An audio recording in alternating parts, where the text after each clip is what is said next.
Oi pessoal, sejam muito bem-vindos a mais um capítulo do Formei, Casei e Agora. Eu tenho a honra hoje de receber aqui a Cecília. Muito obrigada por você ter se disponibilizado a falar comigo, porque o canal ele é muito para isso, né? Para tirar as angústias dos alunos, porque muitos pensam, quando eu formar, minha vida vai ser incrível, quando eu casar, minha vida vai ser incrível. E não é bem assim que acontece. Então, vamos aproveitar o vídeo de hoje, Cecília, para você trazer para mim quais são as maiores angústias dos alunos. Olhando assim, você como aluna, quando você olha para sua carreira, para nós professores, o que passa na cabeça de vocês? Bom, eu acho que a nossa maior angústia é saber o que realmente nós vamos fazer. Porque dentro da fono é um universo de possibilidades. E aí uma hora você olha, nossa, eu gosto muito disso, vou fazer isso. Aí depois, não, mas eu gosto tanto disso, não, mas isso é muito legal também. Então, pelo menos a gente, na parte da teórica, a gente fica nessa dúvida. Acho que quando começam as práticas, começa a tirar, né, um pouco. Mas eu acho que a parte mais difícil é isso, escolher o que você vai fazer. Porque é lógico que nós temos que saber tudo, mas a gente tem que focar em alguma coisa. Então, eu acho que durante o nosso curso, essa é a parte mais difícil. Segunda coisa, é você pensar na sua carreira no sentido de vou fazer residência, vou fazer uma especialização, eu gosto da área acadêmica, eu vou pesquisar, eu vou fazer mestrado, são muitas possibilidades. Então acho que isso é muito difícil mesmo da gente decidir. Uau, bom, acho que para essas duas grandes angústias, talvez o meu maior conselho ele seja autoconhecimento. Quando a gente se conhece, fica tudo mais fácil pra gente decidir. Porque muitas vezes alguém chega e fala, vou fazer disfagia, mas a pessoa tem pavor de hospital. Ela vai pegar no paciente, ela tem medo. Então, por que isso? É porque ela não se conhece, né, profundamente. Então, acho que pra começar, se conhecer melhor. Próxima angústia. Próxima angústia. Próxima angústia, vamos lá. Acho que conciliar tudo isso que a gente precisa fazer. Por exemplo, eu sei que eu tenho muita vontade de fazer residência. Então, assim, eu sei que além de uma prova objetiva, tem uma prova de título. Então, você precisa ter seu currículo bem legal, né? Lattes, no caso. Só que, ao mesmo tempo, você precisa estudar naquele tempo pra faculdade. Então, a gente precisa ter organização de tempo. No geral, eu consigo fazer isso, mas ainda assim são muitas coisas. Eu participo de projeto de extensão, que é na UNB, que é a LAFAPS, que é de atenção primária. E que você já tá agregando, né, pro teu futuro. Exatamente. Mas, ainda assim, é muita coisa pra faculdade, né? Então, eu acho que uma das dificuldades que eu vejo para a maioria das pessoas é isso, conciliar todas as coisas. Ótimo, então pensando nisso, organização de tempo e planejamento. Dividir 3 coisas, o que é circunstancial no seu dia a dia, o que é urgente e o que é importante. Quem ganha? Importância. 70% do seu dia ele tem que ser dedicado às coisas realmente importantes. O que é circunstância? É quando você, por exemplo, tá indo para algum lugar, alguém te liga, ai Cecília, você pode fazer isso para mim? Então é você ponderar, bom, eu tô fazendo algo que é importante, então eu não posso. Saber dizer não. Porque senão tudo sai da circunstância e se torna urgente. Nossa, eu preciso fazer isso agora, eu preciso fazer isso agora. Então, muitas vezes o que atrapalha o nosso tempo é que a gente tira tudo que é importante e coloca as coisas urgentes e circunstanciais na frente. Então 70% do seu dia tem que ser dedicado a coisas importantes para você. Vamos lá, próxima angústia. Eu acho que durante a faculdade a gente tem muita essa ansiedade, e vocês professores percebem isso, que às vezes vocês estão dando ali a teoria do que é normal e o povo tá, mas como que trata? Mas como que isso aqui? Porque a gente fica realmente ansioso de ver como acontece, ver como vai ser na prática, né? E apesar da gente ter a prática, eu acho que todo mundo fica nessa ânsia de, ai, vamos lá. Já quer pôr a mão na massa sem conhecer, sem nem né? saber. E isso é um problema, porque às vezes vocês chegam ali no 3º, 4º semestre e não tem a base. Né, que é ali anatomia, fisiologia, a base de tudo. Então uma base muito bem feita e uma avaliação muito bem feita, ela conduz a sua terapia. Sem saber o que você quer tratar, fica muito mais difícil, né? E quando a gente pensa na palavra que você disse, ansiedade, a ansiedade é o excesso do futuro na nossa vida. Então, muitas vezes a gente esquece da caminhada, do passo a passo. E eu acho que a sociedade hoje, os jovens de hoje, eles estão vivendo muito no futuro. Eles estão esquecendo de aproveitar o passo a passo e o caminho, que é o presente, que é a única coisa que a gente tem. Essa é a verdade. Eu acho que uma coisa que diminui até essa ansiedade, por mais que pareça um paradoxo, é justamente você se planejar. Porque quando você se planeja, você sabe o que você precisa fazer hoje. Então você não fica pensando daqui 5 anos só. Você fala, não, vou fazer isso hoje porque esse dia vai chegar, mas eu preciso plantar hoje. Para daqui 5 anos você fazer sua residência, você tem o passo a passo e ele começa hoje, né? E se a gente pensa na neurociência, o nosso cérebro, ele precisa saber aonde ele quer chegar. Ele é igual o GPS. Você programa, por exemplo, para chegar até aqui hoje, o que você fez? Colocou no Waze? Foi. O que você colocou no Waze? O endereço. O endereço é o seu destino final. Sem ele, você não chega. Então, o nosso cérebro ele é muito assim, se essa ansiedade vem porque a gente não sabe para onde a gente quer ir. Então, o primeiro passo, sim, é decidir para onde você quer caminhar. Então, legal, eu adoro voz e MO, Carol. Pronto, começa a voltar o seu olhar e caminha nesse sentido, né? Eu falo até pela minha experiência. Eu nunca precisei atender outra área a não ser voz. Porque desde sempre, né, quando eu terminei a faculdade, o meu foco, a minha atenção foi voltada para a área de voz. E isso faz com que a gente se torne referência. Você falando aqui, eu lembrei de algo que a gente estava até comentando na faculdade esses dias. Sobre especializações, né? Porque aqui em Brasília, a gente vê alguns cursos, mas ainda é pouco. Por exemplo, na área de voz, a gente sabe que o CEV é referência, né, em São Paulo. Sim. Mas assim, quais seriam alguns lugares que você traria como referência?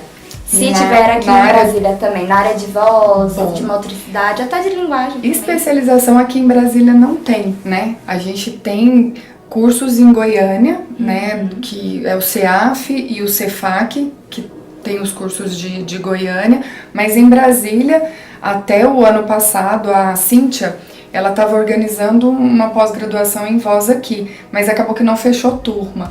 Então, acho que também vale os alunos se unirem num movimento de montarem uma turma para trazerem essa demanda, porque o ano passado eles tentaram, não teve adesão, então não foi possível abrir a turma, porque são cursos caros, né, para você trazer para cá. Então, acho que como a fonoaudiologia no DF, ela tá crescendo muito, eu acho que também falta um pouco da organização dos alunos quando se formam, de quererem mobilizar um grupo para trazer. Tem um curso aqui em Brasília que está buscando esse movimento, trazendo cada vez mais cursos para cá, mas não é pós-graduação ainda. E acho também que nós, hoje, né, pensando enquanto conselho, a gente tem que pensar em algo nesse sentido, né, para movimentar o mercado de Brasília, sim. Outra angústia sobre consultório, porque a gente tem a possibilidade de trabalhar em hospital, tem o concurso público, né, que Brasília é louca pelo concurso, mas a maior parte mesmo dos alunos quer ter o próprio consultório.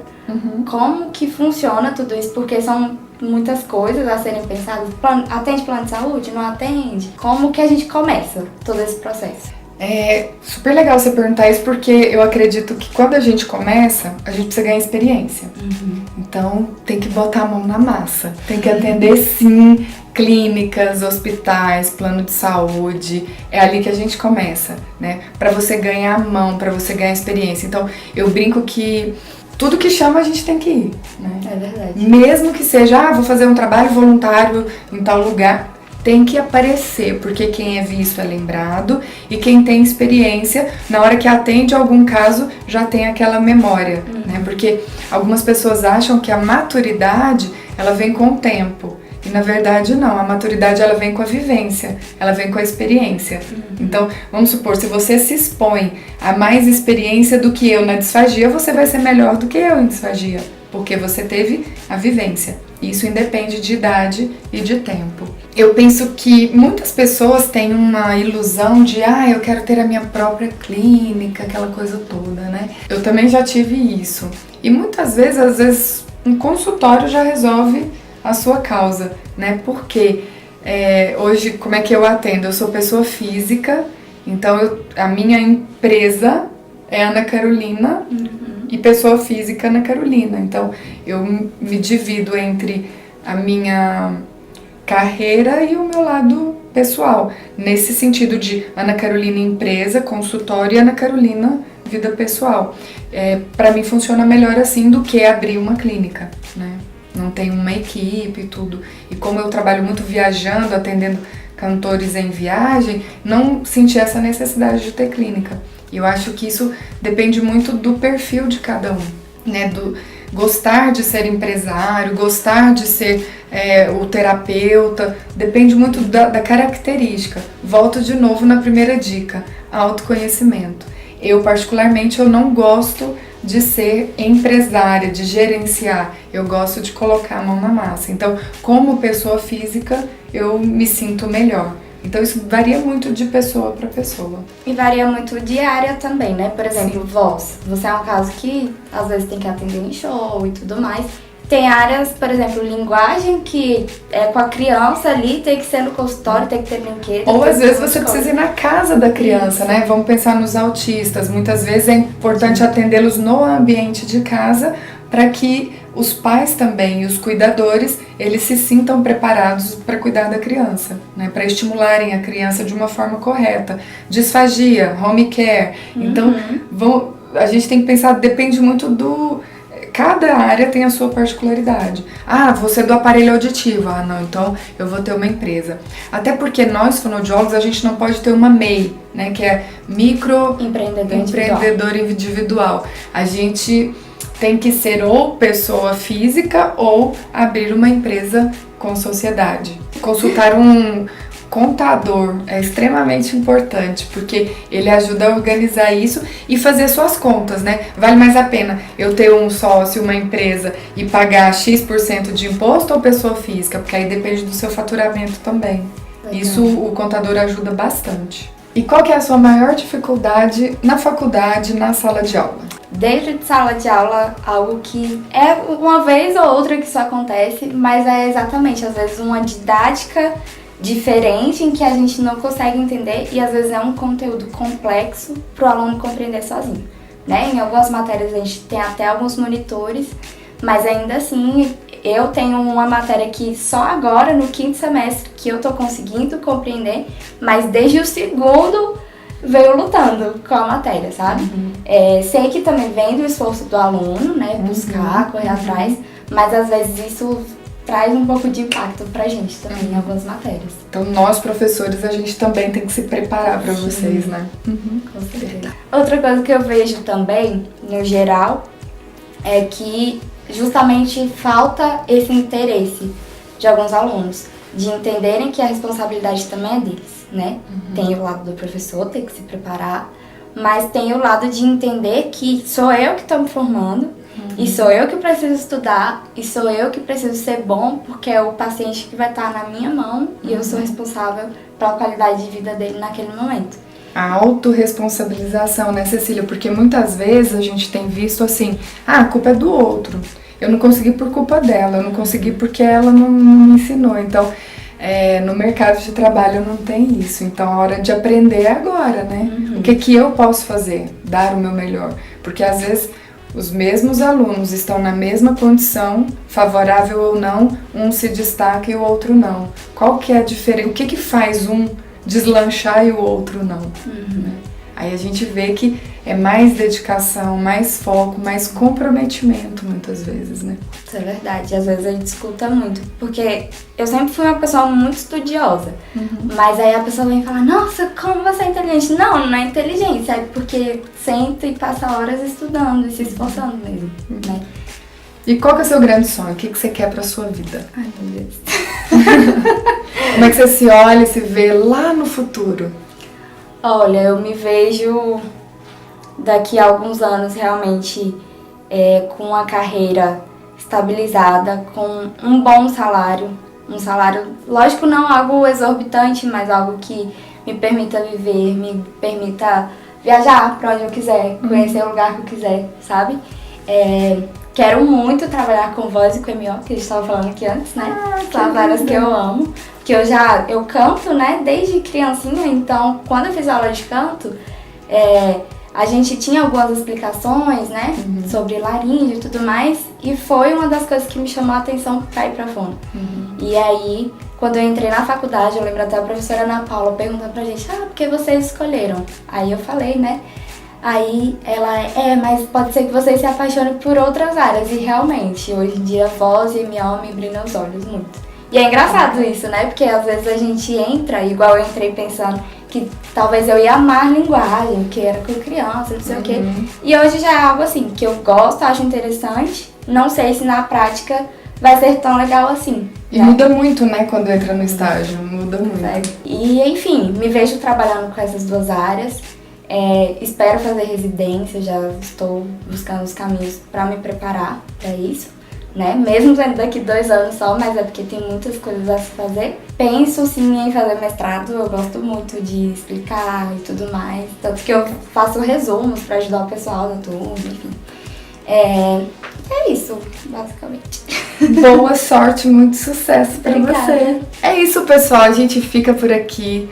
Curtam, compartilhem, comentem e corre lá no Ceci Cabral, porque a Cecília vai falar muito sobre fonoaudiologia. Eu acho que ela tá até retomando agora, né, o canal com uma outra proposta, e é muito legal a gente ver os alunos, os estudantes com esse propósito, né, de ajudar outros alunos, outras pessoas e com tanto foco na carreira. Parabéns, Cecília. Obrigada.